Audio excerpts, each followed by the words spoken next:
এক মৌন মিছিল ধীরে ধীরে নবগ্রাম দিয়ে এগিয়ে চলেছে। নবগ্রামের সমস্ত বাসিন্দা সহ ব্যবসায়ী বন্ধুদের কাছে অনুরোধ, আপনারাও এই ঘটনার প্রতিবাদে এই মৌন মিছিলে। কলকাতার আরজি কর মেডিকেল কলেজ হাসপাতালে মহিলা ডাক্তারকে ধর্ষণ ও নৃশংসভাবে খুনের ঘটনার প্রতিবাদে দেখাচ্ছে শিলিগুড়ি লাইভের পর্দায়।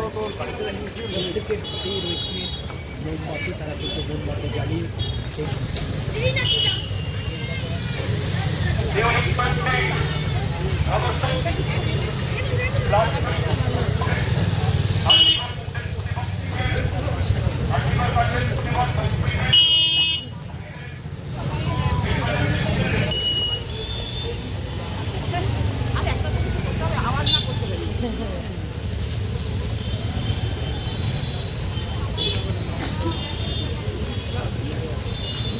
রস করা আছে মাঝখানে যাবে যাবো।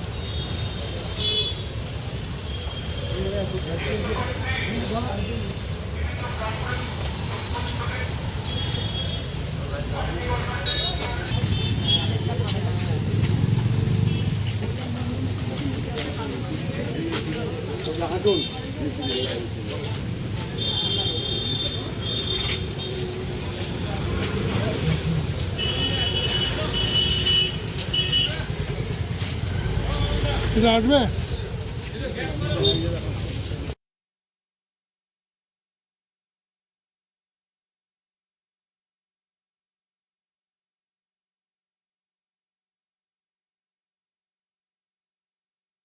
এই যে র্যালিটি, এটা হচ্ছে আরজি কর কাণ্ডের প্রতিবাদে আমরা আজকে র্যালিটি বের করেছি। যেমন এই র্যালিতে যুব ভারতী আছে, ইয়ুথ ক্লাব আছে, সুকান্তপল্লী বলাকা ক্লাব আছে, ইউএফএ ক্লাব আছে, তারপর উইনার্স ক্লাব আছে এবং এনজিপি নবগ্রাম সহ সুকান্তপল্লী সমস্ত ক্লাবগুলো আজকে একযোগে মিছিলটি বের করেছে। এটা আরজি কর কাণ্ডে দোষীরা যাতে উপযুক্ত শাস্তি পায় সেই কারণেই কিন্তু এই মৌন মোমবাতি মিছিল।